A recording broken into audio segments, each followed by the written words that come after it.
This was a commitment that we made over 3 years ago when we campaigned that if elected we would have introduced this monthly press conference. I feel quite proud that we've been able to keep that commitment. It is yet another indication of our seriousness as a government about our good governance agenda and the need to be open and transparent. And what a better way than to be here with the press and to have members of the press ask their questions. And we have had some good times here in the past. I think that that should continue, where members of the press should fearlessly ask whatever it is they wish to ask. Let me start today by congratulating Division footballer, Mr. Zackees Smith of Craddock Road, on his selection to the St Kitts and Nevis national football team.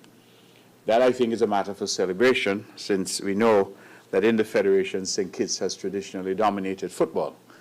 And, of course, therefore, we are quite proud of young Zackees, and we certainly wish him all the best. He's presently on a scholarship to the Louisiana State University, and the St. Kitts and Nevis football team departed for the Dominican Republic on the 21st of March. Mr. Jamia Claxton, our own Director of Sports, has traveled with the team as the team's manager, and Mr. Leroy Junjun Sweeney as the equipment manager. And so we wish them all very well. Superintendent Lyndon David has been transferred to St. Kitts to take up duties there. Superintendent David has been replaced in Nevis as head of Division C by Superintendent James Sutton. Superintendent David would have taken up duties in Nevis in May of 2018, and I would want to extend my very strong commendation to him for his leadership here in Nevis and to wish him well in his future endeavors. I look forward to meeting Superintendent James Sutton and wish him also well as he leads the effort here in Nevis in relation to the fight against crime. Many of you, ladies and gentlemen, would have heard of a difficulty where at a hotel property here, 8 persons, members of a group, vacationing there, left the property in an unauthorized way. And 2 made their way into Charlestown, and another 6 made their way to a popular night spot on the beach, there at Peonage Beach. The result of that was that those 8 persons were charged. I'm told they went before the magistrate, they were convicted and fined. And of course, the difficulty was that some of our people who came into contact with them, those people had to be isolated, quarantined, if you will, in order to ensure that they were safe and that they could not have contracted the COVID-19 virus. It has caused clearly some great discomfort to people, great inconvenience to people, and I would want to apologize to them for that, but to tell them that these things happen where individuals are irresponsible, as these certainly 8 individuals were.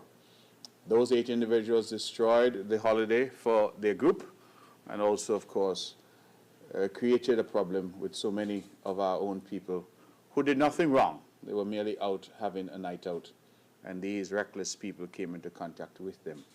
I believe they've been dealt with via the court, and I am advised that by this weekend, those individuals who were forced into quarantine should be out once, of course, they test negative.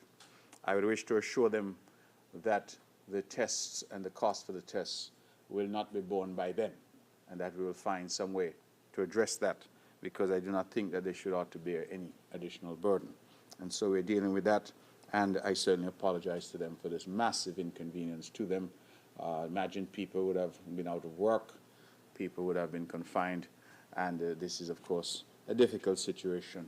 It, however, brings me to the next issue that I wanted to raise, and that is the issue of vaccination.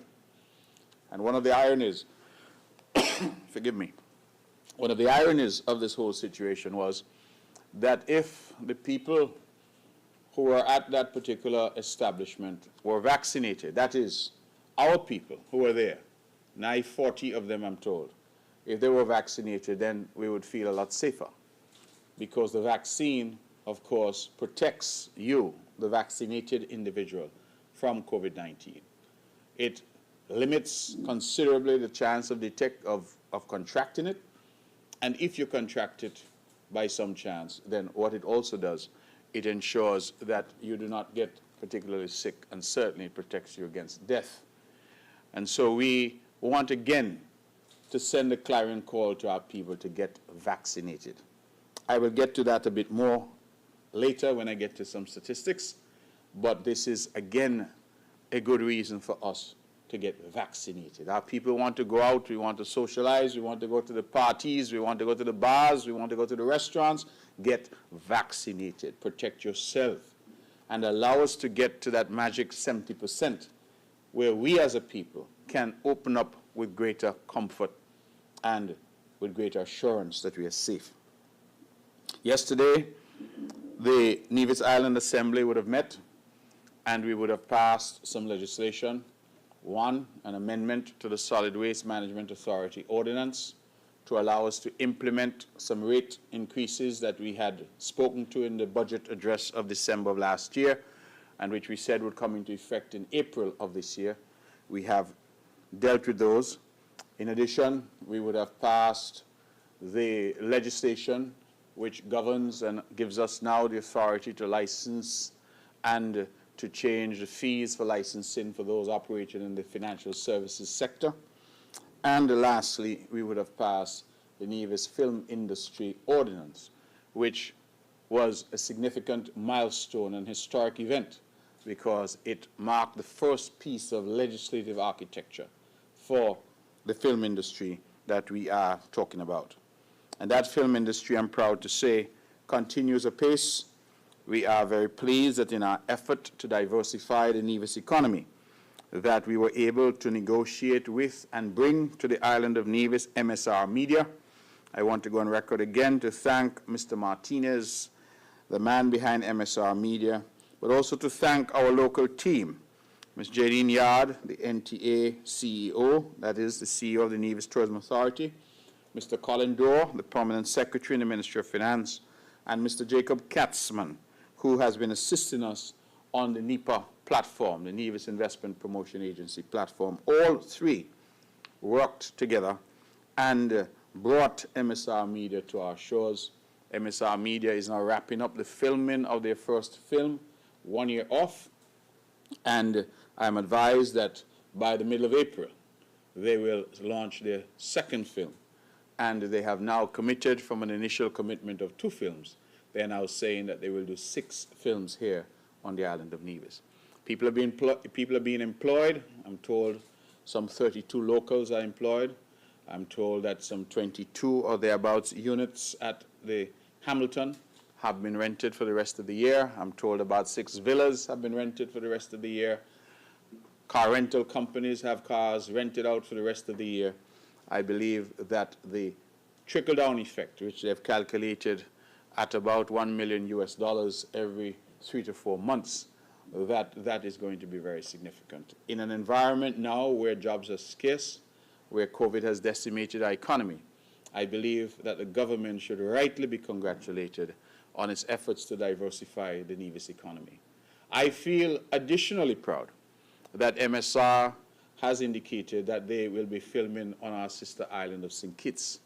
They did 1 scene on St Kitts for 1 year off, and they said, for this new movie, they will be doing 4 days of filming on St Kitts. This new movie is called Assailant, and they will be doing 4 days on St Kitts, and I welcome that. The reason I welcome that is because I think that for a long time we have seen St Kitts or Nevis, Nevis or St Kitts. We have seen our 2 islands in silos, and we have been competing with each other, sometimes I think to the detriment of both. I remind, as I did yesterday in the Parliament, that when the Four Seasons Resort launched luxury accommodation and luxury tourism here in the Federation, and it was 30 years ago and still is 30 years later the benchmark of luxury in the region, that when it launched that, many Kittitians, our brothers and sisters, came over and found work in Nevis.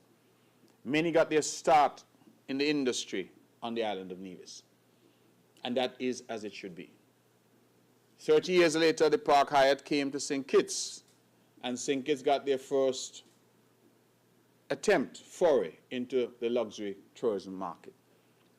And many of our Nevision brothers and sisters decided to go to St Kitts and work.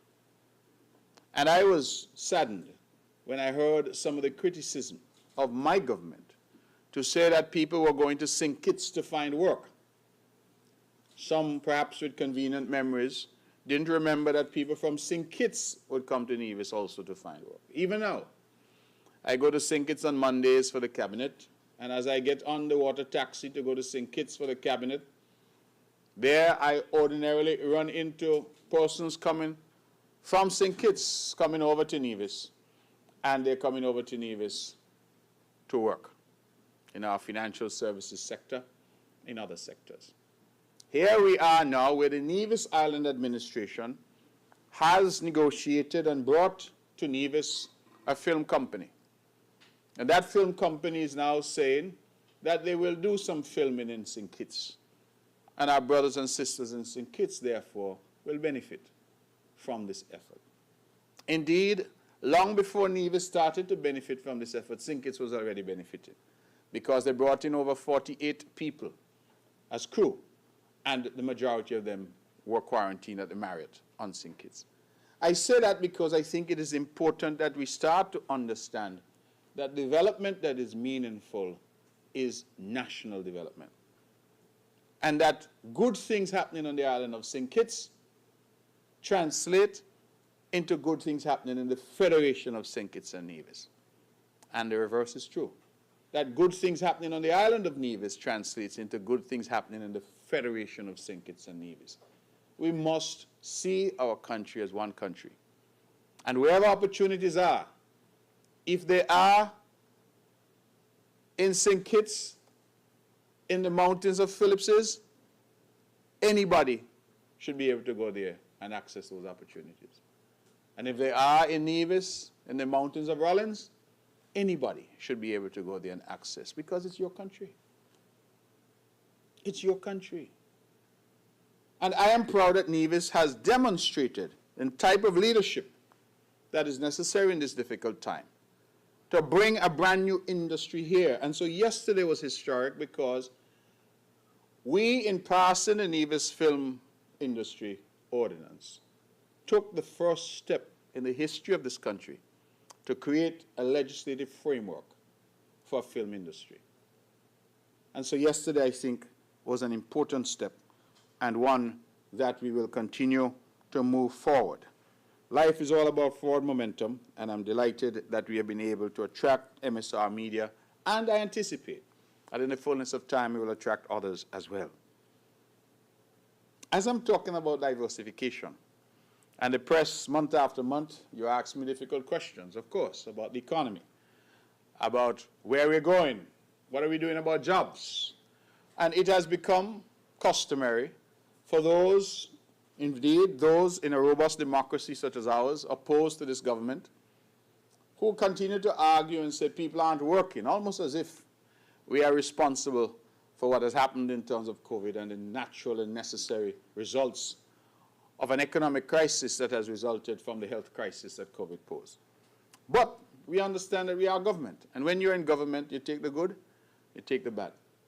And as Premier of Nevis, I have never been somebody to jump up and put my hand up when good times have come and take credit, and then turn my back when bad times are here and say that that is not my responsibility. Because even though we did not cause COVID, we did not bring COVID, we have not and are not the architects of what has happened in relation to COVID, we have a responsibility as government to face it and to make the necessary adjustments and bring into being the necessary policy prescriptions that will assist our island moving forward.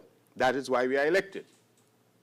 In that vein, in addition to the movie industry that we have started here on the island, we have also seen a considerable investment and uptick in terms of manufacturing. That for us is very important, ladies and gentlemen. We have, of course, had here furniture being made. We have artisans in Nevis who are now the principal kitchen manufacturers in the Federation. who are doing luxury kitchens, not only here in Nevis at developments such as Four Seasons, but also in St Kitts at developments like Christophe Harbour. We have those who are making doors and moldings. In fact, I was very happy to hear that one of our manufacturers here in Nevis was the principal manufacturer of doors and moldings for the Kittish Hill development in St Kitts. So our people have been responding positively to the environment that the government has created for local investment. I am very pleased that in addition to furniture, kitchens, moldings, doors, that our people are now manufacturing masks here on the island of Nevis. And I would want to commend those involved because they're manufacturing masks, they say, for export. And what I like about it is that they have brought down the price considerably because the masks they're selling for $1 EC per mask. I got in touch with a colleague in Grenada who said that they pay $5 EC there for a mask. And so I am delighted that we now are manufacturing masks on a large scale on the island of Nevis. I'm told that the capacity of the plant is 30,000 masks per day. So that is significant. We are also, and just yesterday I took the opportunity to visit a new manufacturing venture at Long Point that is now doing chain link fencing. And so we are now producing chain link fencing on the island of Nevis as well, in an environment where, of course, we see construction that is growing and has been largely incentivized by this government. We are seeing that those who support the construction industry are stepping up to the plate. And I wish all of those manufacturers well. I think we are onto something good, where we're seeing some niche manufacturing being developed on the island of Nevis, creating jobs, creating activity, but most importantly, providing us with a much-needed diversification of our economy. The press and the public hear me talking all the time about diversification. It is because COVID-19 taught us that the traditional approach to our economy of having all of our eggs in the tourism basket, that cannot work. I suppose we always knew it, but COVID-19 brought it to us most forcefully. And I'm pleased that as I stand here today, in 2021, on the 24th day of March, that we have been able to attract the film industry. We have been able to attract light manufacturing. We have seen a greater emphasis on agriculture. We have seen our construction sector boom with the concessions that we have provided, and that we are seeing now that proverbial light at the end of the tunnel. And that people who traditionally would look to tourism are now looking elsewhere. And that, I feel, is to be encouraged and commended. As I mentioned, food security, which has been a major thrust. It has, of course, come to our attention certain allegations concerning the destruction of farms and farming implements on the island of Nevis. This is the third time this year that it has been brought to my attention that farmers have suffered vandalism and or criminality in relation to their crops and in relation to their farming implements. I have said so publicly already, but I would want from this rostrum to say so again, that we as a government condemn unreservedly any criminal actions, any vandalism against our farmers. In fact, we condemn it against anyone. In an environment and in a community where we have been pushing food security, where we have been encouraging farmers, including backyard farmers, through incentives, through free water, free plowing, free land preparation, free seeds, free seedlings, free fertilizer, even free labor, free fencing wire. We have provided so much to our farmers and our farming community that to see wanton destruction of anybody's crops or implements is simply abhorrent. And I don't know what is behind it. Nobody knows the heart of man. But I'm asking those involved in such behavior to cease and desist. And of course I'm asking that those who have suffered any such losses to report these matters to the local police so that an investigation can be done and that the culprits can be brought to justice. I want to be very firm about that there can be no excuse for anyone to vandalize anybody else's property. And especially where food and food security is concerned, we all, I believe, have to condemn that type of approach. And I would want to do so today and do so, as I said, unreservedly. I think that approach is unhelpful and that we must do better as we move forward on the island of Nevis. Ladies and gentlemen, let me go quickly to the Ministry of Health because I have some really good news to report from the Ministry of Health. The Ministry of Health has acquired a brand new Vitros XT3400 chemistry analyzer. It was purchased last year by my government at a cost of some US $59,000. It has now been commissioned. So we acquired it last year, but it has now been commissioned. And the reason for the delay was the fact that the technicians couldn't come at the time because of the COVID situation. They have now come, and if you're wondering, as I was wondering, what a chemistry analyzer does, it is used to test blood chemistries, which includes blood glucose, cholesterol, liver, and renal functions. The machine replaces an older model which malfunctioned. And why is that important? It's important because prior to the commissioning of this new state-of-the-art machine, our old machine had broken down and we were forced to send tests to St Kitts. And that, of course, always delays the ability of doctors to know what's wrong with you. So if you went to the hospital and you had an issue and they had to run these tests, glucose, cholesterol, liver, and renal function, they had to take whatever samples and send them over to St Kitts. Well, I'm pleased to say today that that is no more. And that this Vitros XT3400 chemistry analyzer is now fully commissioned at a cost from your government of $59,000 US. I'm also pleased to advise that we have secured a grant of some $65,744 US from the Japanese government. And that grant is for the purchase of a Cepheid Gene Expert PCR testing machine. Why is that important? That is important because it means that Nevis will now have the capability to do its own PCR testing and therefore to test for COVID-19 here. All the tests that we have been doing up to this point, which is now over a year that the world and the Caribbean and St Kitts and Nevis have been impacted by COVID, have had to go to St Kitts. Prior to the testing capacity in St Kitts, we were sending tests to CARFA in Trinidad. So I just want you to see the progression. We were going first to CARFA in Trinidad. You could imagine the delays. So a man comes in today, he's showing some symptoms, you have to test, send it to, you have to take the samples, send them to Trinidad. We said that was not good enough, and so certain private labs in St Kitts invested.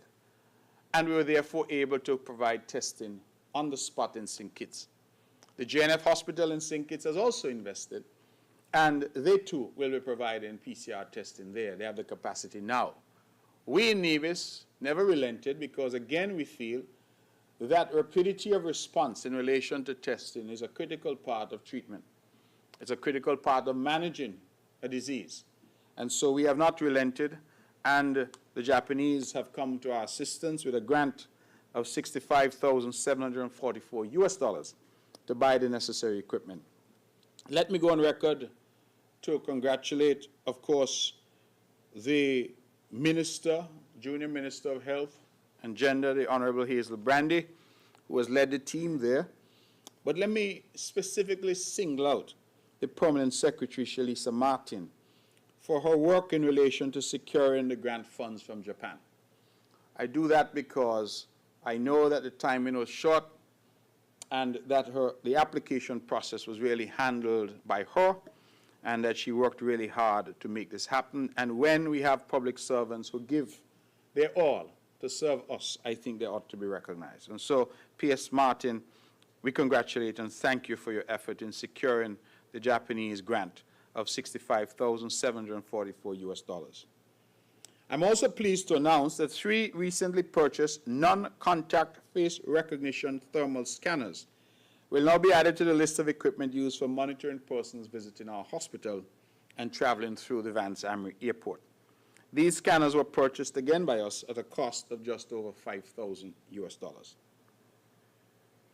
On February 24th this year, the Ministry of Health and the NIA rolled out their COVID-19 vaccination program.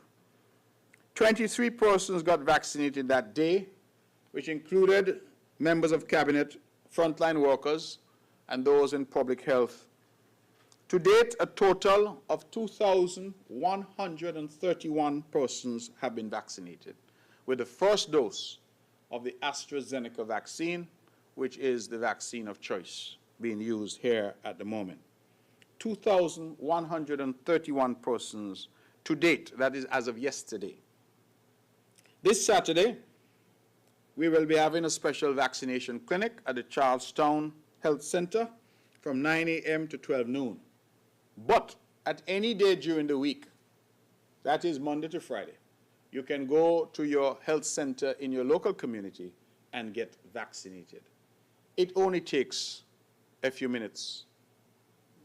And by you taking the initiative, no appointment is necessary. You can just walk into your local health center, get vaccinated. What you're doing, ladies and gentlemen, is that you are keeping yourself, your families, your island safe. We are aware that there is a tremendous amount of misinformation in the public sphere. And many people have been saying they're not going to take a vaccine, they don't know what's in the vaccine. One lady told me that it's designed to control people's minds, and you hear all kinds of things. I'm urging our people, please, to let good sense prevail. If you're out of work right now, the best way for you to ensure that we can get back to work and get back to normalcy is to take that vaccine. I will not be surprised that in the very near future you'll have employers saying that if you're not vaccinated, we might not want to consider you for employment. I'm not saying that that will happen. I'm saying I won't surprise if it does. I wouldn't be surprised. You know why? Because even employers would want to know that their staff is safe and that they themselves are providing an environment that is safe for their customers. But if customers start to say, well, I am not going to go to a particular hotel or a particular restaurant because I don't feel safe, the people there are not vaccinated. I want us to start to think. People are telling me, oh, I'm going to take it, but I'm not ready yet. What is that supposed to mean? Because the reality is that the longer you delay taking that first shot means that it's the longer you'll have to wait, because there's a 8 to 12 week gap between the first shot and the second shot. Now, we have tried, the members of cabinet, I believe the permanent secretary in my ministry here, Mr. Daniel, he was there. All of us took the shot. In fact, I decided I'll take the first vaccine shot in Nevis. And I encouraged my wife to take it with me. And so we were number 1 and number 2. And you know why we did that? We did that because we wanted to demonstrate that we had confidence in it. So I am encouraging our people. People say they want culture armor. A man met me the other day say, when they're going to have long jam again from Gingerland? How are you going to get long jam without a vaccine? It's too risky. How will we get back to our sports, our interprimary, the type of activities that we're accustomed to have, music festival, carnival? How will we be able to go back to our churches in the way that we used to worship? I felt the other day so pleased to see that the CDC, the Centers for Disease Control in the United States, has already issued new guidelines saying that people who are vaccinated can get together without masks, without any physical distancing. Because if you're vaccinated and I'm vaccinated, then the chances for us to contract or to give each other COVID are reduced to almost zero. So the answer is vaccination. And I continue to ask our people that if you truly want to think about not just yourself and your health, which is critical, but also your country, to get us back to normal, to get our people working again, to get the hotels open without all this quarantine. Could you imagine what it would be like, ladies and gentlemen of the press, for us to be able to say that quarantine is a thing of the past? Right now, some countries are doing some very clever marketing where they're saying that if people are vaccinated, the people can come once they show proof of vaccination without the need for quarantine. But you can only do that, in my view, safely, based on all that I've been told, when your own local population is also vaccinated.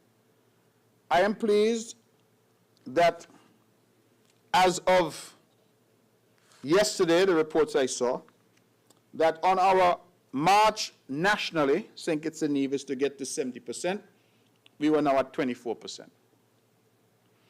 And that some 7,934 persons across the Federation have been thus far administered the first dose of AstraZeneca. 5,803 persons on St. Kitts and 2,131 persons on Nevis. So we need to get to 70%. We are at 24 at the moment. It means that we have work to do. And I am really enlisting the assistance of the press in this regard to dispel a lot of the discomfort and a lot of the misinformation. I'm calling on all the large employers, the banks, the hotels, to please encourage their staff to get vaccinated. Could you imagine how much more confidence you could have if you're on the front line of a hotel and you're vaccinated and you know that the person, visitor coming in is vaccinated? It means that you have a double layer of protection.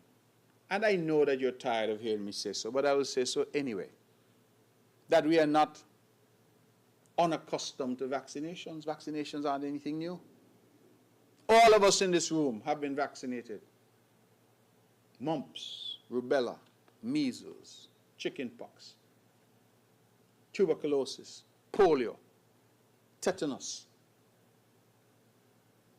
You can go on and on and on. Vaccination has been a proven methodology over the years to save lives.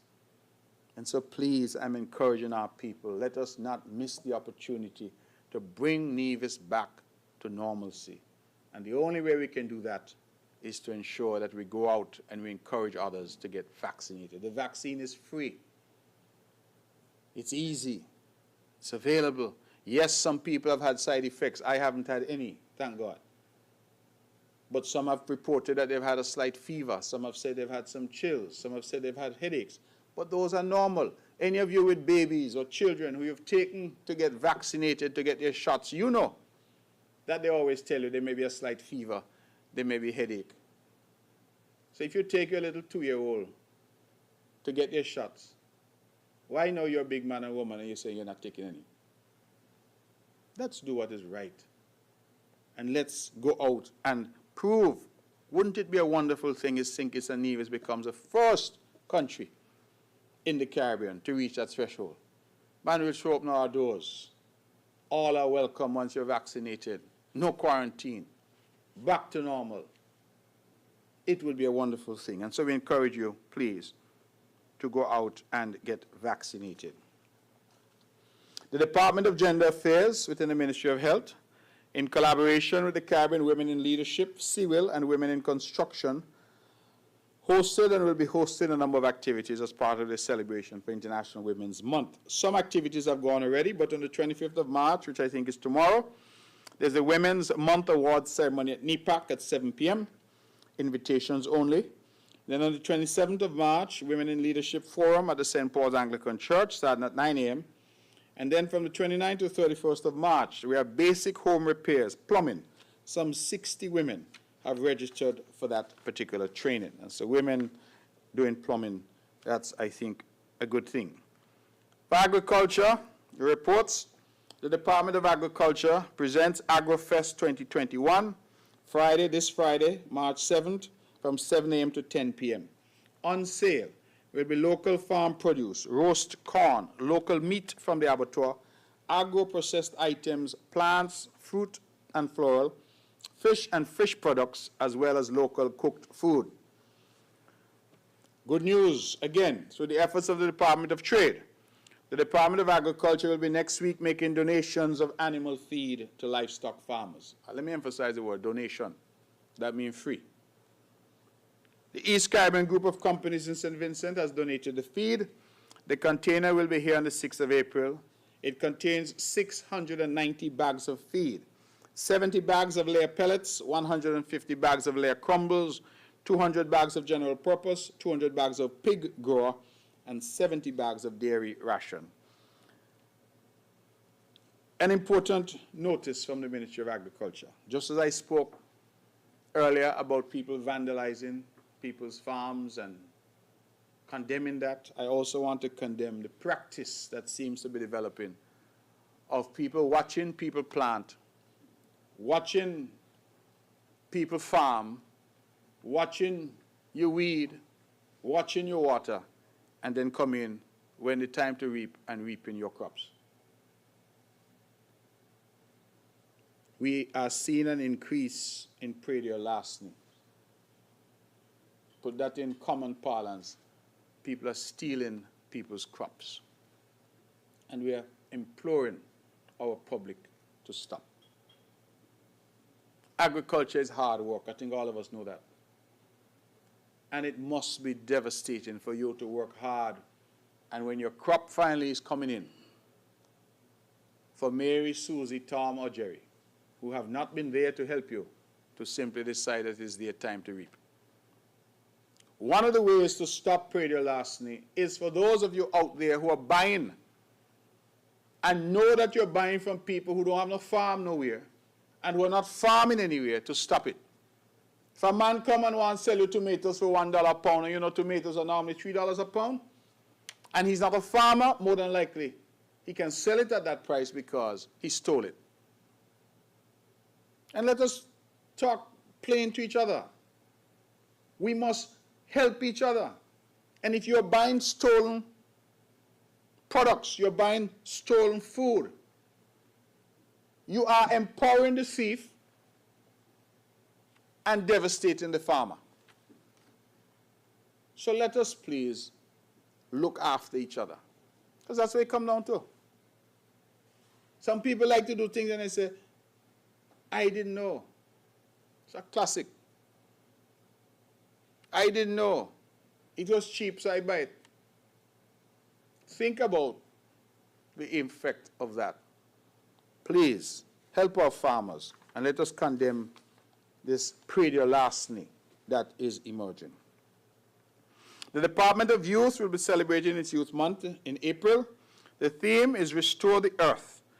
Restore the Earth. A number of activities are being planned with our young people in mind. Those include a youth beach games, a moonlight walk, and a 30-day Love the Earth challenge.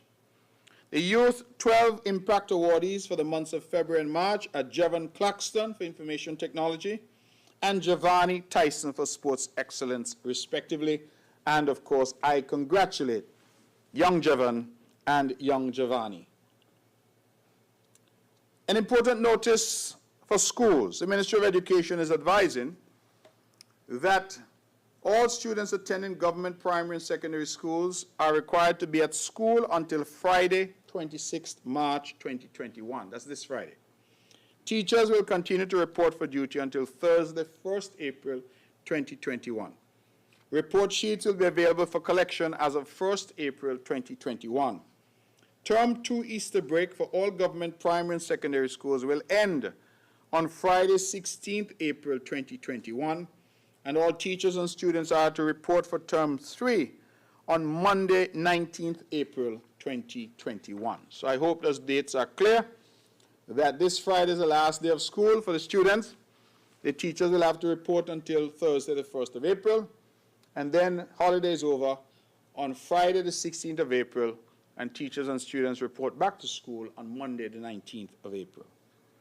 Let me also, from the Ministry of Education, under the leadership of the Honorable Troy Liebert, who has spearheaded this particular effort that I will speak to now, announce that there will be a kite-making workshop for 50 students from across all public and private primary schools on the island. The workshop is being sponsored by the Hamilton Reserve Bank, which was formerly known as the Nevis International Bank and Trust. So Hamilton Reserve Bank is the sponsor, and they're doing a kite-making workshop for 50 primary school students from all across the island. The workshop will run for 3 days, from March 29th to March 31st at the Elizabeth Pemberton Primary School. 5 local kite makers will teach the students the skill of kite making from start to finish. Sessions will run from 9 a.m. to 3 p.m. for the 3 days.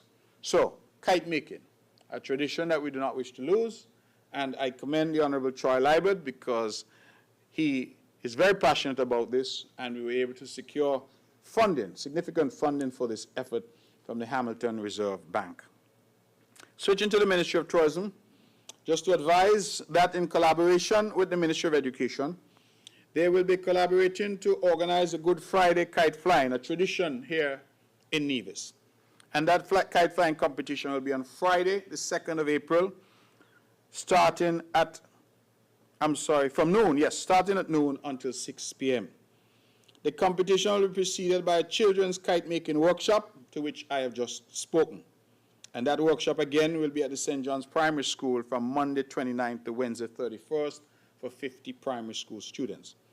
The categories for the competition include the biggest kite, the best papered kite, and the best flying kite.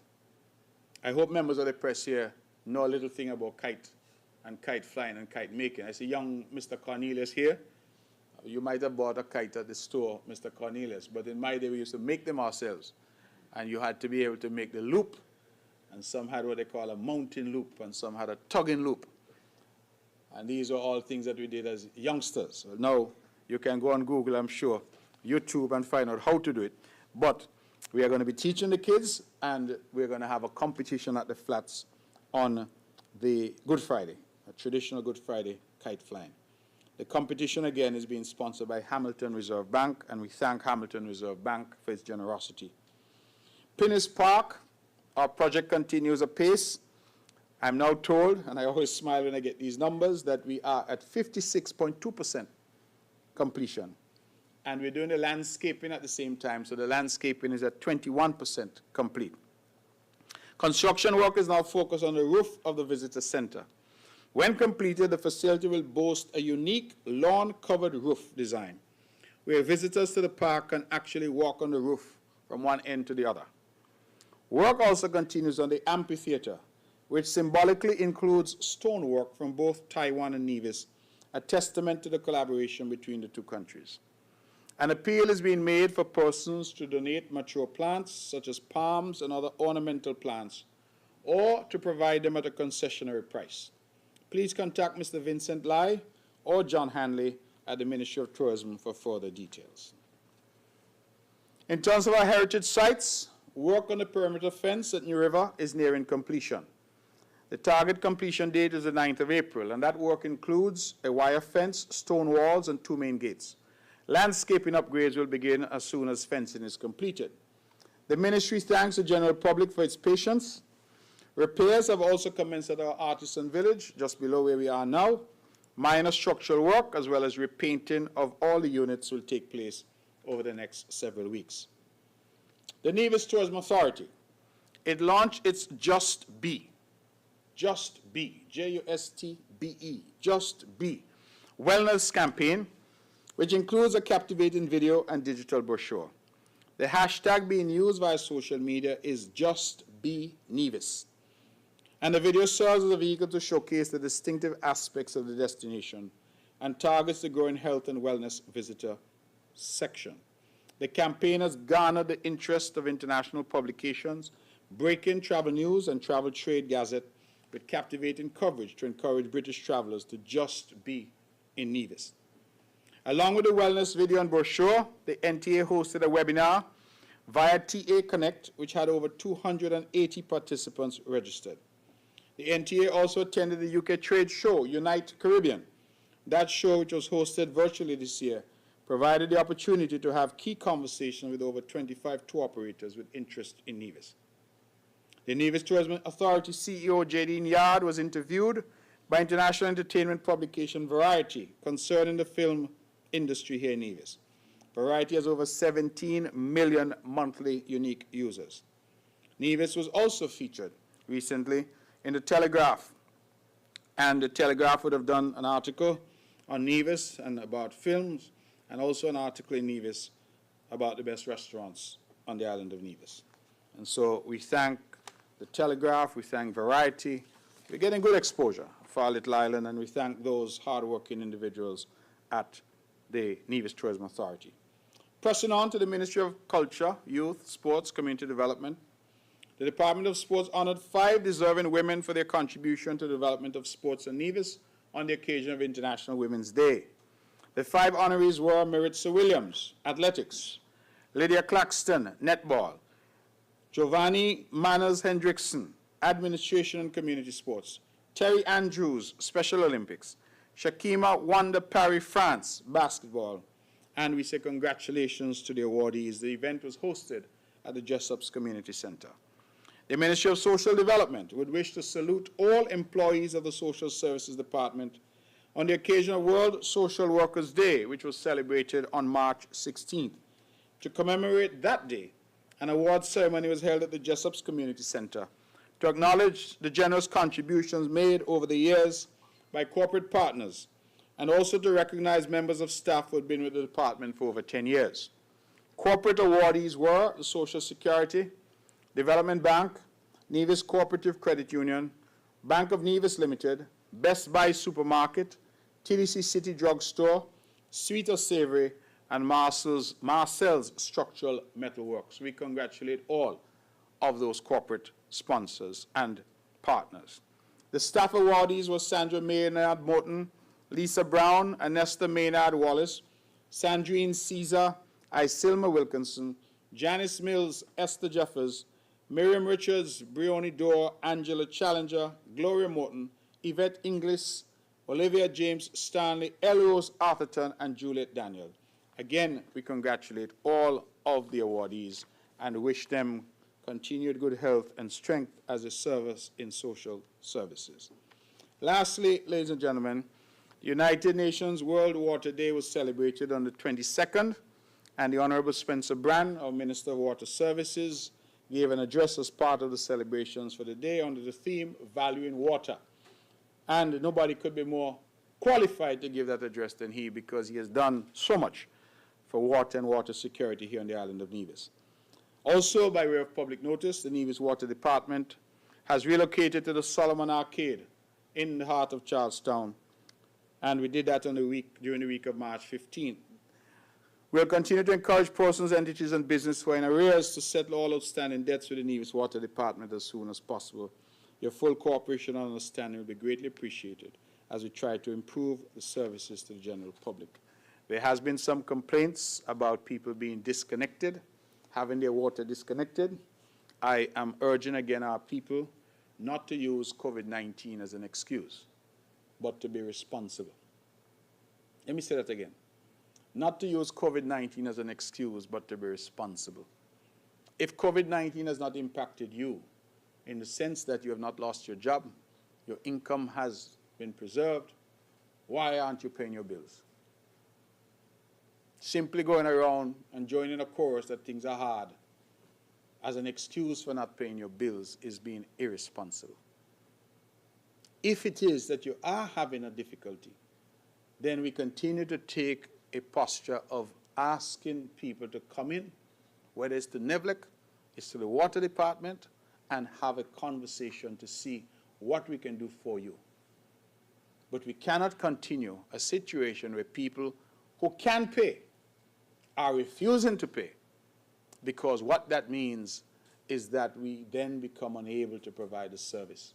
And all of us know, if the water tap is turned on and there's no water, what a nuisance that is, and we're seeking to avoid that. So please, go in and pay your bill. And if you're having a difficulty paying your bill, go in and have a conversation, because that is the directive that the government has given to these departments to ensure that our people are treated in a way that shows empathy. But that ought not to be an excuse for our people to refuse to pay when we know they can pay. And the reason I'm speaking in this way is because I've seen the list of persons who owe thousands and thousands of dollars for water. And I've said to you, the members of the press before, if you saw the list, you would cry with me. So when I hear sometimes the argument, oh Lord, these poor people, I can't really answer the way I want to answer, because I would start to list out some names and ask if they fall into that category of poor people. Them is not poor people, them is bad-minded people that don't want to pay their bills. And when they don't pay their bills, the ordinary people suffer because we cannot deliver the service to people. I know sometimes people get upset with me the way I talk, but I talk blunt so everybody could understand me. Everybody could understand me. A lot of row going around about poor people and Lord, look what they're doing to poor people. When you see the list of persons, members of the press, you will cry with me. And that is why I come here and I ask people, be responsible and do the right thing. And if indeed you're having difficulty, because yes, there are people who are having difficulty, come forward. Have a conversation. And let us see what we can work out for you. Because we must deal with our people with empathy, but equally, for those who are exhibiting that bad-minded trait and being irresponsible and not wanting to pay their bills when they can, we're asking them to come in and pay. I'm not going to get in because that is always murky waters of people's priorities. Because some people, every weekend they're at the fete. The nails and the hair and the shoes and the clothes always have to be on point. But they not pay water. Not paying electricity. Not only that, some people ensure that the phone is always in working order. Digicel and Flow get their money first. They ensure that the internet at home is always connected because that's what they use. But they're not paying water. They're not paying electricity. And I always find it amusing because I say, what is the value of paying Flow TV regularly and paying Digicel regularly for your cable service at home, but never cut you off because you're not paying electricity? Or you could use TV without electricity? But that is the thinking. And you know why they pay Flow and Digicel first? Because Flow and Digicel don't make joke. Minute you don't pay, you get cut off. Government now, people say, man, we're going to spend the $150 and go on the boat ride instead of paying. They're not going to cut me off. Or if they cut me off, I go on Facebook and say, what a wicked government, cut off poor people. That has been the thinking. And I'm asking our people just to be responsible. Please. That, ladies and gentlemen, brings me to the end of my statement, and I invite your questions. Thank you. Good morning, Mr. Premier. Good morning to you, sir. Good morning, everyone. Jarvis Brown, Van Radio. Just have a few questions, sir. Could you shed some light on whether or not the government evicted Dr. Daly from the lands in question at Cades Bay without proper procedure? And part B to that question is that, is it possible that you can address this said issue on this evening on your program at Van Radio so that the public who has concerns about that may be afforded the opportunity to ask you certain questions, sir? As it relates to the vaccination, are you at liberty to provide the nationalities of the individuals or the numbers pertaining to nationalities as it relates to the vaccination process?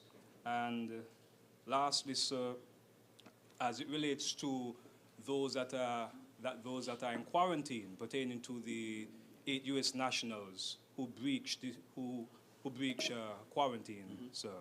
In relation to that, we understand that those 40 persons who were quarantined, we understand that some of them were seen in Charleston as of late. So could you provide some, whether that has been confirmed or whether it's true? And those are my questions, sir. Thank you.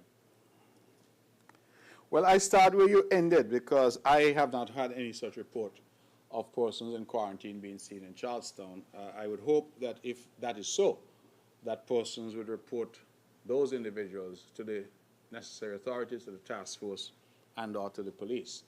We obviously have to be vigilant, all of us. And I would hope that those individuals have not been themselves reckless. A reckless event put them in that position, but they should not respond by themselves being reckless. So I would hope that is not so. I have not had any such reports. In terms of nationalities of those vaccinated, we have not taken that information, so we would not know. Our position is that whoever is here should be vaccinated, and so we have opened the vaccination process to nationals and non-nationals alike. So that is not a question that we ask people. I can tell you, though, from the reports that we have had, is that the expat community appears to have been the community that has taken up the vaccines in the largest numbers. They were the first in line to get vaccinated. And so the irony is that our government is providing vaccines free, and the people who are first in line are not nationals of St Kitts and Nevis who continue to ask questions about what is in the vaccine. The people who are stepping up to the plate are the non-national community. And so certainly they are seeing something which it appears that we ourselves are not seeing, and they're getting vaccinated. So while our people sit back, others are jumping to the front of the line and ensuring that they get vaccinated. You asked me to address an issue on Von Radio this evening. The On the Mark show is a big show. We address big issues, and so persons who would want an issue to come, they would no doubt raise it. I have myself no particular inclination to talk about any particular matter. It is a show that flows, and so we'll see how that goes. So I'm not making a commitment. We'll see what the audience has to say, because as you know, it is a show which is open for calls coming in, so the public can participate as they see fit. In relation to an eviction from lands at Cades Bay, I'm not aware that there was an eviction because our research demonstrated that the lands, there was never any tenancy. One would certainly have to be in some tenancy or lease or other rental arrangement if one is to be evicted. The information that we have garnered thus far is that the particular individual whom you have mentioned would have occupied some lands at Cades Bay, and we do not know on what basis, because we found no documentary evidence, no letter, no posted pad, no anything from anyone in relation to that occupation. The gentleman has had a lawyer write to the government to say that he was given, assumedly, because he has not presented any paper, oral or verbal permission by Mr. Sam Powell, now deceased, who he said at the time was Deputy Director, I think, of Agriculture, and that is the permission that was given, way back in 1998, I think the time was. Suffice it to say that the Ministry of Agriculture is firmly of the view that no activity has occurred on that land for over 8 years.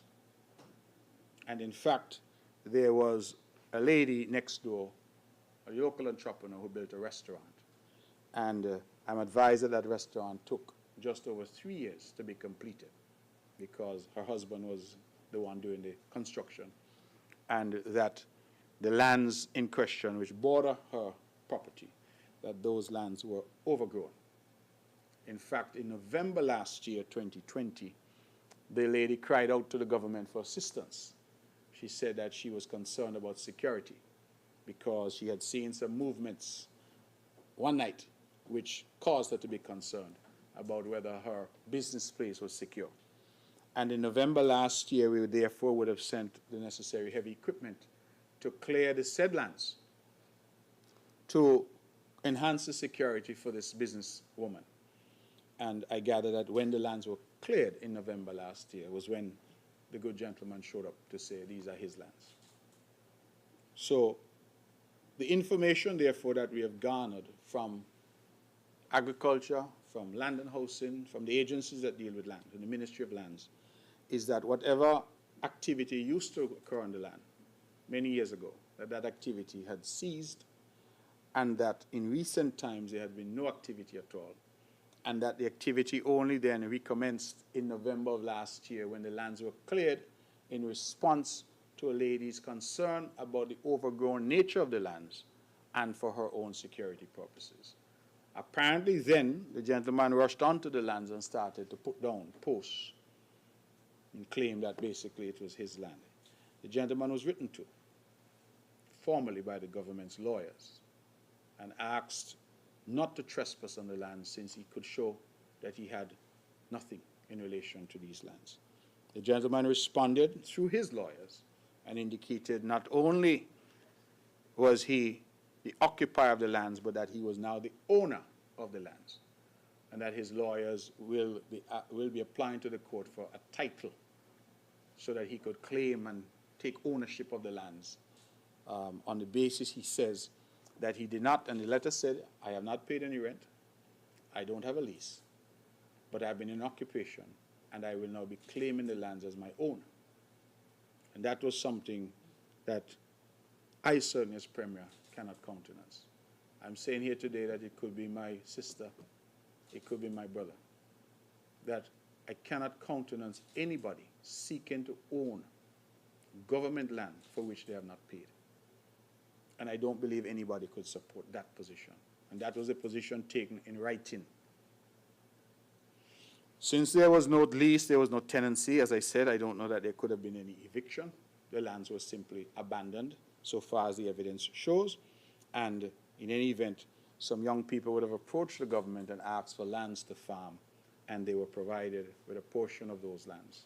It is after the government went, as we're doing for all farmers, to clear the lands, to plow and prepare the lands, that I gather the gentleman showed up again and some type of altercation emerged.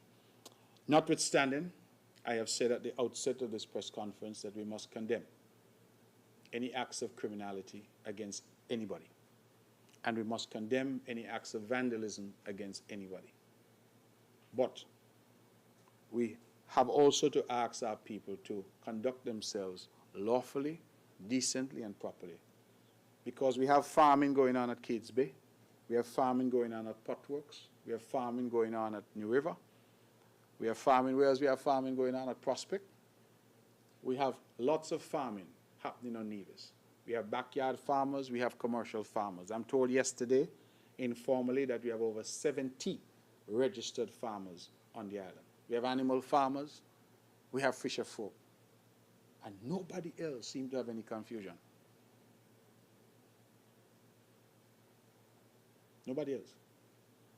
So, what has happened here is terribly unfortunate. But we would invite people out there who are occupying government land, as the minister said in the parliament yesterday, please come in and regularize. A lot of people have been occupying land, they have no lease, they have no arrangement. We understand that. Come in and regularize. That has been the position of the government. And that is why, as you go along Long Point and all of that, all those folks over there now have their proper documentation. Come in and regularize. The rent might only be a peppercorn rent, but come in and regularize. That way, you have your piece of paper. Because I'm told that the individuals involved in this back and forth, that they ended up in front of the police. And the police would have asked, well, what is, present something to show us. You're right. One was able to present a document. The other said, he has nothing. So what is the police supposed to do? What I find instructive, and I checked again as recently as last evening, late last evening, is that it appears that there has now developed a practice in our island where when things happen, people go to social media with it. I'm not saying that there's anything wrong with that, that is their choice. But certainly, members of the press, I would hope that you would agree with me that the agency charged with investigating crime is the police. Not Facebook, not Mark Zuckerberg, the police. And it has to be a matter of concern that with all the talk of a crime, a terrible crime having been committed, that no report has been filed with the police up to last night. I don't know if one was filed this morning, but up to last night, no report. So at this point, the police don't even have in their records a notation that a crime has occurred.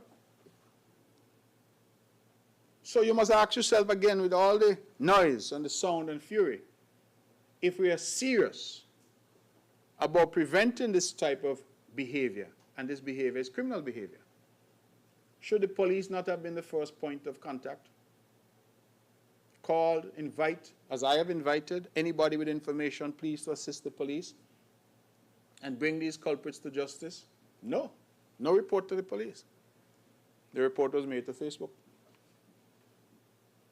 So, it will be for the members of the press to seek to unravel that. I believe that as far as I'm concerned, as Premier of Nevis, I condemn any attacks, any vandalism, any criminality against anyone. We have no place here for it. And this is the third allegation that we've had in recent months of farmers in particular having implements or crops destroyed. And whatever the motivation might be for it, I'm simply saying it is unacceptable. And I'm encouraging those who suffer damage such as this to go to the police and to allow the police to do their work and to find the perpetrators and bring them to justice. And I'm equally encouraging members of the public who know something to say something. That is as much as I could do, Mr. Jarvis, from where I sit. I encourage our people to do what is right. And I also encourage our people not to seek out confrontation when no confrontation is necessary, but to do what is right. If you know that you are on government land and you have no papers, you have nothing, well, go into the government. We're encouraging farming, we're encouraging agriculture. But if you have government land that you are occupying and the government land is covered with bush for years and years and not under cultivation, and you have young people crying out for a piece of land to farm, what you must do? What must the government do? And I think that sometimes we need to take the emotion out of things and look at things in a practical and sensible way and say, what is a government supposed to do? I have a piece of land here, which is fertile land, sitting down, covered for years with bush. So much so that I have to get it cleared for security purposes because people are concerned. If the land was being farmed, the young lady, she couldn't have been concerned about the security. She'd be looking over some lovely peppers and corn and crops. This bush was there. That's why the lady was concerned. And whilst you have government land wasting time, you have young people who are saying, I want something to do. COVID is upon us. Jobs are hard. Let me go out there and by the sweat of my brow eat bread. And the government is trying to help people. So a group of youngsters come to us and they say, we're looking at a piece of land. You have a piece of land there sitting down, nothing doing. All the infrastructure is over there ready. You know, Cades Bay is a farming area. And you look around this particular parcel and you realize that others are there. I hope he doesn't mind me calling his name. Mr. Daniel Atherton is an example. He had lands. Mr. Atherton did what he needed to do. He came, he spoke to the government. And as far as I know, he has now purchased the lands. He has his title for them. So clearly other people in the area saw the need and the relevance to regularize their position. And they've done so. Some, on the other hand, appear to me to want confrontation. And there's no need for that. There's absolutely no need for that. When we granted concessions, Mr. Jarvis, for agriculture, when we granted concessions for construction, there was no question on the paper which party you support. Everybody got it. Everybody who came forward benefited. It was not a political party thing.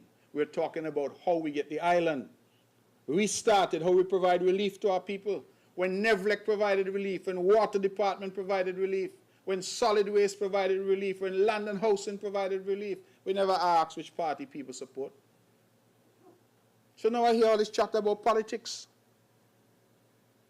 About politics, and you wonder sometimes if those who are talking about politics aren't the ones who are seeking to inject politics into a situation which, in my view, reasonable people would have come forward and said, listen, here's the position. Can I offer to purchase the lands? Can I offer to regularize a lease for the lands? I am now ready to restart after 8 years, something with the lands? No, none of that. So I ask the question again, what is the government supposed to do? Because the lands have been leased now to a group of youngsters from the St. Thomas's area who are saying that they want something to do and they're serious about getting involved in agriculture. We like to condemn young people. We like to say they're involved in all kinds of things. But here's a group who's saying, I want to do something positive, earn something for my family, and provide food for the people of Nevis. And we ought to tell them we're sorry, we have no land available, when we have land sitting down, unused, and covered in bush. Now, I can't eat bush. And I'm sure you can't eat bush. So we need people who are serious about agriculture, not people who want to use agriculture to create politics and create political confusion in the country. And I'm here standing today, and I don't care what names I'm called. That is not my issue. In a democracy, everybody's entitled to their opinion. But I'm here standing today to say, so long as I'm Premier of Nevis, nobody is just going to walk in and take government land. If you want to buy the land, come and talk to us. If you want to lease the land, come and talk to us. But don't write me no letter to say that you will be claiming the land as your own when you know and you admit you've never paid a red cent. I can't justify that. And I will be remiss in my duty and responsibility to the people of Nevis if I were to justify that. I wouldn't do it for myself. In fact, the minister said yesterday of lands, and I admire him for that because he has said from the moment he became Minister of Lands back in 2013, so long as Alexis Jeffers is Minister of Lands, no member of government or their family will get any government land. Let me say it again. He came and he said, so long as he's Minister of Lands, no member of government, the cabinet, or their family will get any government land. Because there is, I believe, a sort of risk of us sitting down in cabinet and starting to carve up. Wow, you take 2 acres over Caseberg, I'm going to take 2 acres down Hanley's Road. How much you want? You want something over Prospect? You take that. We have seen it in the past, let us remember. House and land. House and land. House and land.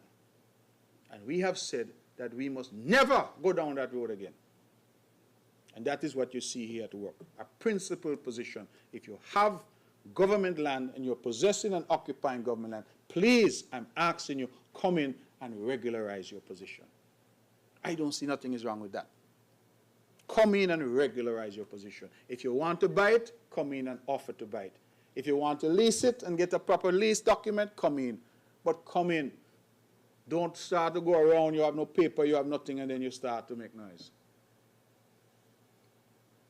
And for God's sake, let us in our country seek conciliation and compromise as opposed to confrontation and confusion. So, that is as much as I can say on the particular matter. Good morning, Monique Washington, St Kitts and Nevis Observer newspaper. Mr. Premier, can we get an update on the new wing of the hospital as it relates to the progress, the projected opening date, and has the project been able to stay on budget? As it relates to the Nevis Trust and Corporate Service Provider Bill 2021 that was ready yesterday, Section 8 of that bill, how will this section impact existing businesses that are registered here but are not operating here or have a physical place of operation? Is the government willing to take the risk of losing the business if they are unable to have a physical place of operation on the island? As it relates to the vaccine, children under the age of 18 are not required to take the vaccine. But will the island have enough vaccine for the youths that will be turning 18 this year and next year and who wish to take the vaccine? Now, a couple months ago, the Rest Haven property was cleared to attract investors. Can you give us an update as to has it attracted any investors, and if there are any plans for the property if there is no investors that are interested in that property? And the last question, can we get an update on how alive the Wyndham Hotel is, and if or when we will see some sort of movement on that project? Thank you. Okay, thank you very much, Monique, for your questions, as always. Update on the hospital. I confess that I didn't get an update prior to coming here, but the last update I had, which I believe was about 3 weeks ago, was that the physical construction is practically at an end. And we are now, let me go back, sorry, I don't want to be misquoted. The physical construction insofar as the exterior is concerned, the shell, the walls and roof and all of that, that is pretty much at an end. We are now moving to the more delicate stage, which is the internal configuration. And we have agreed to hire a consultant on that aspect of things. Because what we are being advised by the experts is that a hospital has to flow in a particular way. So this room has to be next door to that room and that kind of thing. So we are now engaged in that. I'm told that the project is on stream. We had some hiccups, as you know, due to COVID.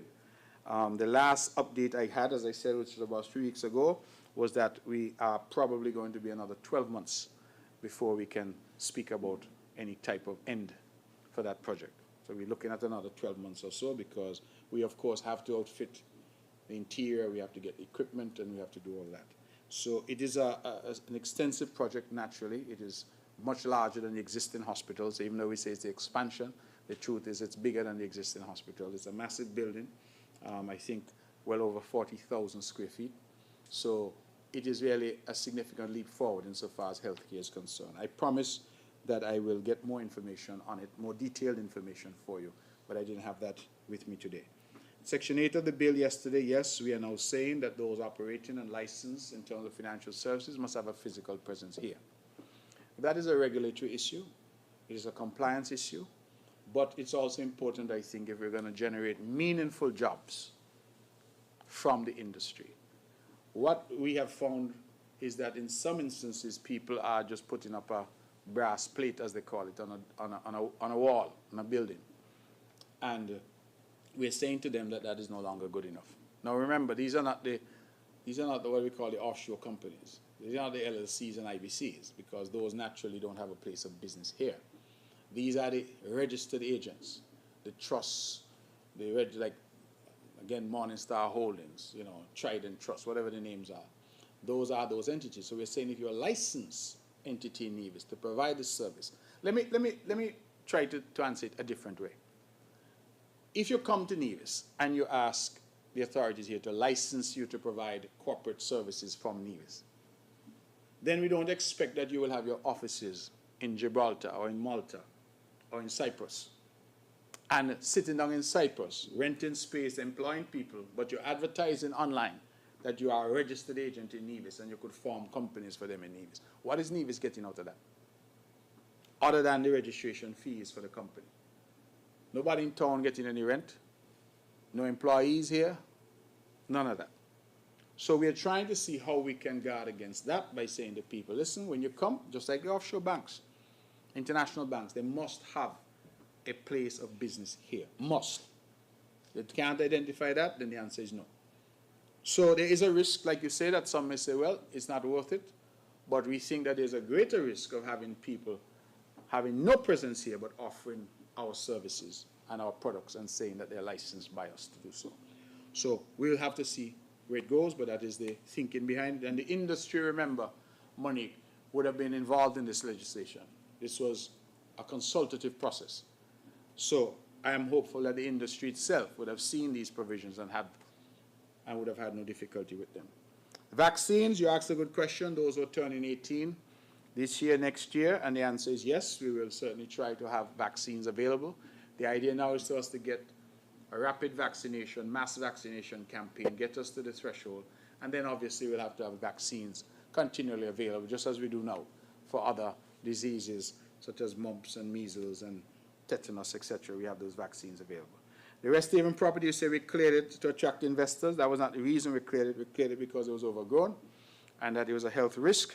And certainly we've been looking to attract investors. I have not said much on it, but we do have an investor who has come forward, and we currently have a memorandum of understanding with that investor to develop there a particular development, a mixed-use development. As I said, I have not, because we have not yet concretized things, and I don't want to say too much in it until I have something tangible to report.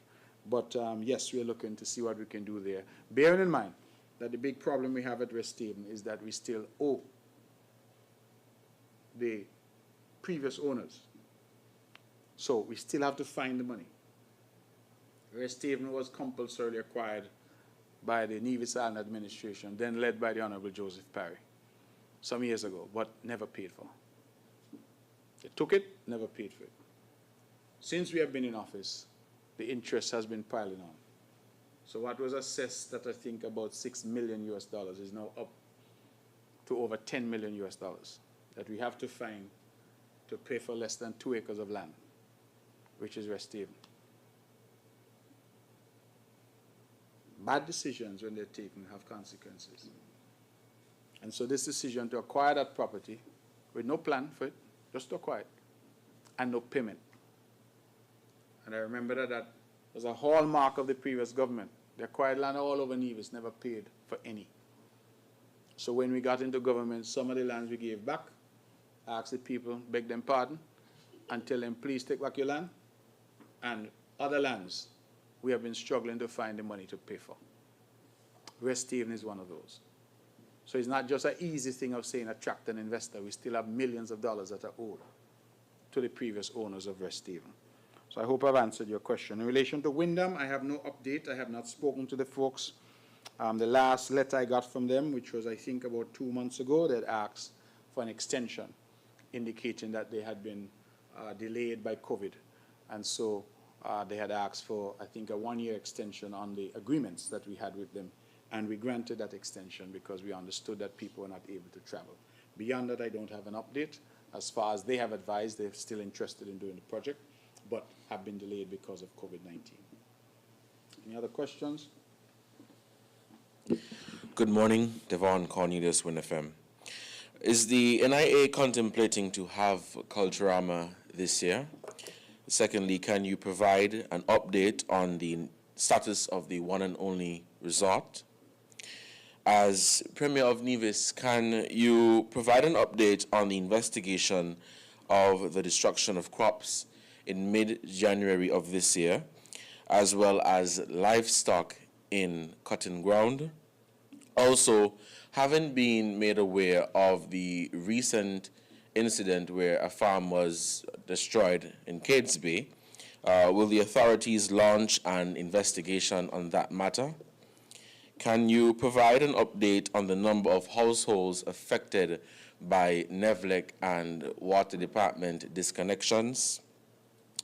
And what is the status of the wind farm? I've noticed that some of the turbines will seem not to be working. Also, will the quarantine protocol remain in place for people entering St Kitts and Nevis who have been fully vaccinated? Thank you. Mr. Cornelius, thank you very much for your questions. Let me start at the top. I was trying to make a quick note. Culturama, I think that the Minister of Culture has indicated that they are consulting. It is, however, doubtful that we will have Culturama in its traditional sense this year. And more than likely, what we will have is a virtual Culturama, the way they did the virtual sugar mass in St Kitts last Christmas. It is more than likely that that is how we will have to go, because Culturama, by now, we are about to enter into April, would have been in full planning mode if we were to execute it at the usual time at the end of July, early August. So I suspect that what we will end up with is a virtual event, but I know the Minister of Culture and his team are still consulting. Mr. Cornelius, I will certainly bring more information to you as I have it. In relation to the hotel project that is proposed for the Indian Castle area, I only this morning on my way here asked for an update on that. I'm told that things are progressing nicely, that the plans now have been submitted to the planning department, the construction plans, the concept drawings have been submitted, that the financing aspect, which was always the delay in relation to that, regrettably the final part of that is still delayed because the financiers are out of the UK and the assessor who needs to come in has to travel in from the UK, and they're of course concerned about somebody coming in and having to quarantine for 14 days. So that has delayed us, especially now. It is even worse with the UK variant that they have pretty much, well, not they have, with the country And the government of St Kitts and Nevis has put a ban, as you know, a travel ban on persons from the UK. So that's a little fly in the ointment at this point, but I'm told that the other aspects of it, as of this morning, are moving forward. The investigation about the crops and damage that we saw to a farm in Cotton Ground and another farm in Cades Bay some time ago, I do not have an update on that. I would imagine the police are investigating, but they have not given me an update as to where that investigation is. The investigation, the most recent event that I think has taken up a bit of time at this press conference, you said, would an investigation be launched? I would hope so.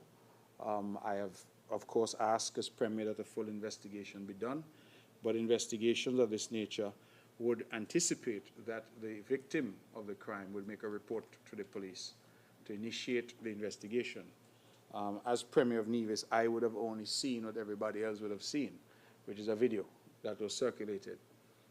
I do not know anything further than that video.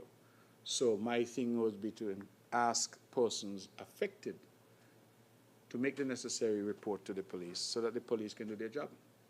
So the short answer is absolutely, I think an investigation needs to happen, but an investigation cannot happen in a vacuum. An investigation has to be initiated, in my respectful view, by a report being filed with the police. Because if the police have no information that a crime has been committed because no report has been filed to them, then where do we go from there? But certainly I agree with you that all of these matters should be investigated. I do not, again, you've asked me some tough questions, and I hate to answer this way, but I do not have an update on the number of households you asked affected by neglect and water. But I will undertake to get you that information. If you can get to me afterwards, I will try and get to neglect and water and find out.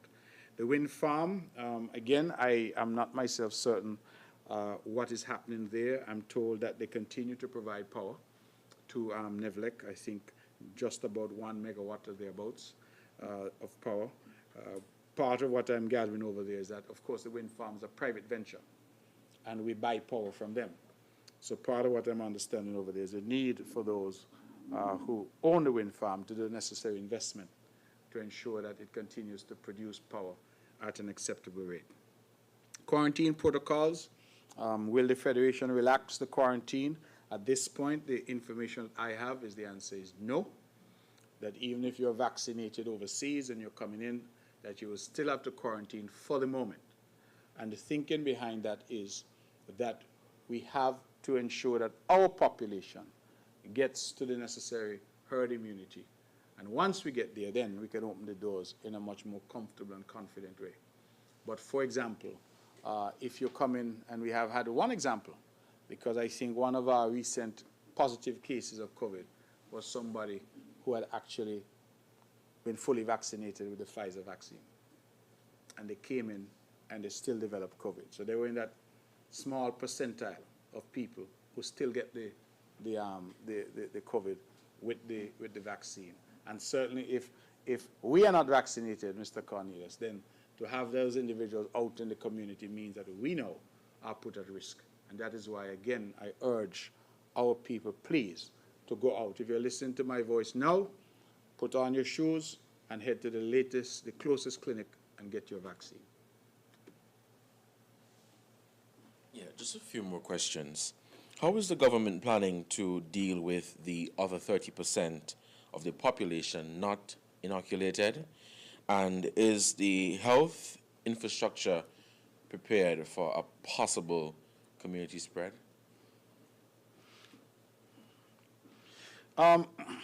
Again, excellent questions. Because we're told that the relevance threshold is 70%, that's the goal. We would love to get up to 85%. But remember as well that those under 18 are not to be vaccinated. Yeah? So let us say, for sake of argument, Nevis has 10,000 people. I'm just using a round number. And those under 18 account for 2,500 of those 10,000 people. It means that you remove those 2,500 already from the pool. But you still need to reach 70% of the 10,000.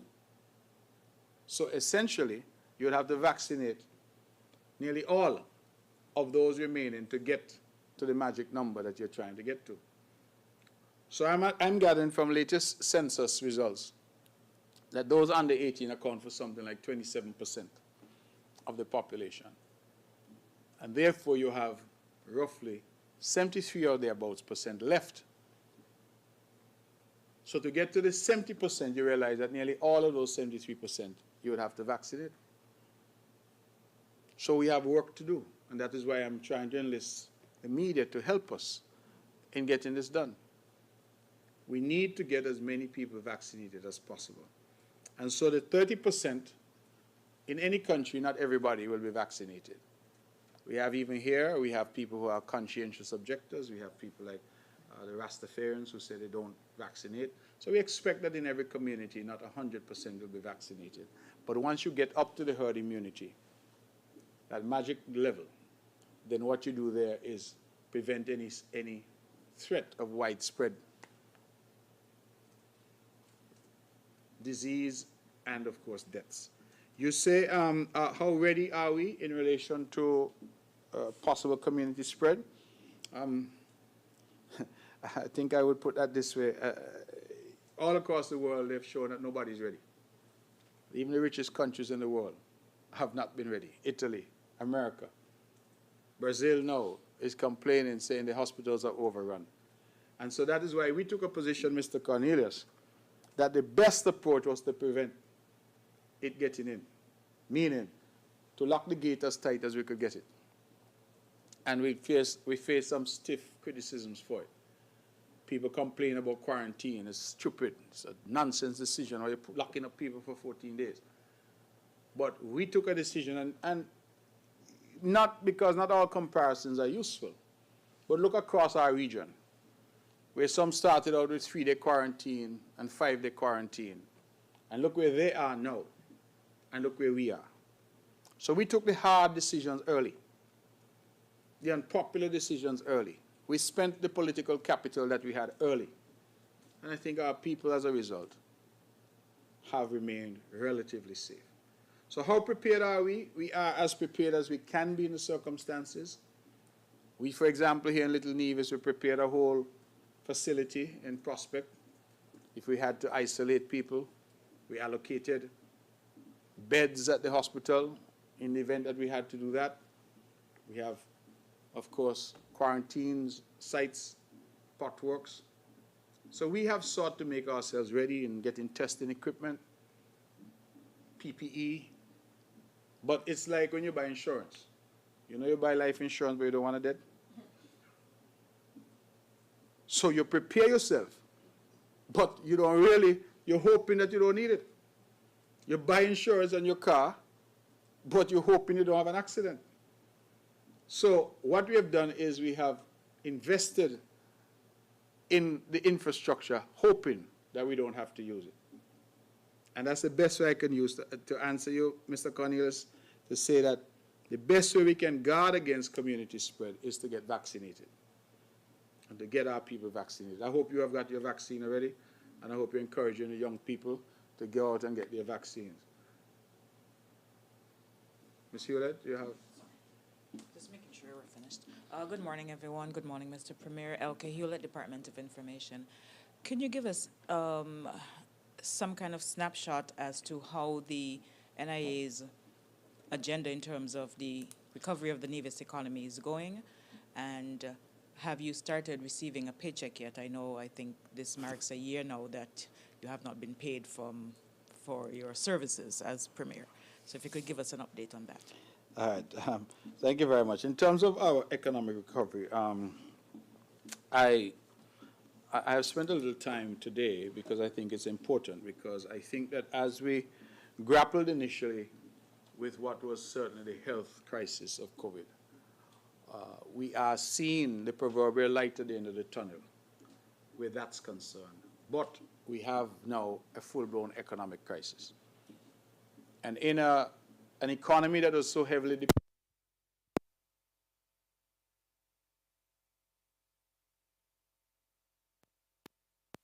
initially, 6 months, I think they were closed from March or thereabouts until October, with our hotels closed initially. And even now they've reopened with the COVID-19, the quarantine restrictions which we just spoke about, etc. People are saying, I'm not going to travel there because I don't want to be in quarantine for 14 days. I want to go out and be at the beaches and enjoy myself. So we have pivoted some months ago from just looking at the health response to also looking at the economic response. And that is why we started out on this film industry path last year, which has now borne fruit. That is why we have sought to incentivize construction, which we are seeing bearing spectacular fruit right now.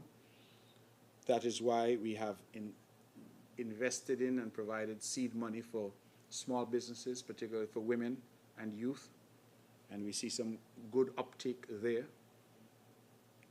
That is why we have incentivized our farming industry to say to our livestock, our fisher folk, our crop farmers, that we will provide them with the necessary tools for them to produce more food, because one of the lessons, of course, we learned is that we could not any longer be dependent on food coming into the Federation every week. We had to find some way to feed ourselves. That is why we would have waived alien land holding licenses, the fee on the purchase of real estate, that is, existing buildings. We did that for 3 months. We have now, we did it for 3 months initially. We did it for an additional 3 months, which ends in March. And we are now looking, the Cabinet, at which of these concessions we might be able to extend. Incidentally, I should have announced, and this might be a good opportunity to announce, that the concessions on construction, the Cabinet has taken a decision to extend those until December this year. You'll recall that you could only get the concessions if you began construction, if you commenced construction by March 31st. We have now extended it to say that if you commence your construction by December this year, you can make yourself, you can get access to these concessions. So we think that what we're seeing in the construction industry is very encouraging, and we want to continue to stimulate that particular industry. I mentioned those financial services as well. You know that we have, during the height of this pandemic, we have licensed another international bank, which is shortly opening its doors. We have two that have, one that pre-existed, but we sanctioned the sale of that one, new investor, a second one that we licensed. We're told collectively they now employ well over 70 individuals in good paying jobs. Mr. MSR Media is employing 30-some odd locals, again, decent paying jobs. So we are not seeing anything that we could say is a huge single entity that's coming in to employ 500, 600 people. But, as the old people say, one fill basket. And we're trying to do the best we can with the hand that we've been dealt. I think that we have some excellent news that we hope will come. We have some new restaurants that are going to be opening their doors soon.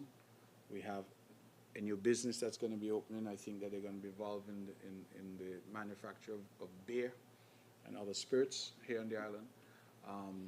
We are going to have those conversations when things get closer to the time, because I don't like to talk and then members of the press come back and say, oh, you remember you had said so, and that hasn't happened. Monique likes to do me that all the time, so I'm always careful not to overpromise. But we have some good news, I think, that's going to come, so I look forward to that. In relation to me and salary, you're correct that it's now been over a year. I have not collected a salary. I have still not collected a salary because I have said that I believe that as Premier of Nevis, I have to continue to show some solidarity with our people. I recognize that our people are still struggling, and while this is symbolic, a symbolic gesture, I think it's an important symbolic gesture. So my salary is still in abeyance, and by abeyance I don't mean that I'm stockpiling it to collect it all at once. It's gone. I'm not collecting it. So I'm not collecting my salary as Premier of Nevis, and I did say that I wouldn't collect it until we could say that this pandemic was behind us. So I'm hopeful that we can say that soon, but until then, the position remains the same. So It's certainly something to which I'm entitled, but something which I have decided to forego at this time, over this period, because I think that there's real difficulty in the community. And as Premier and Minister of Finance, I can tell you there's real difficulty in terms of government finances. And so I think that leadership must lead, and that is what I'm seeking to do. Are there any other questions? Okay, ladies and gentlemen, thank you very much. Thank you again for being here. For members of the press, thank you for always giving me of your time. And we certainly will look forward to another press conference. I hope I was able to answer most of your questions. Those that I wasn't able to answer, I will undertake to provide some information. Thank you for all those who tuned in. Thank you for being a part of this. And we propose to be back here again shortly to bring another of these monthly press conferences. Thank you, and may God bless all of you.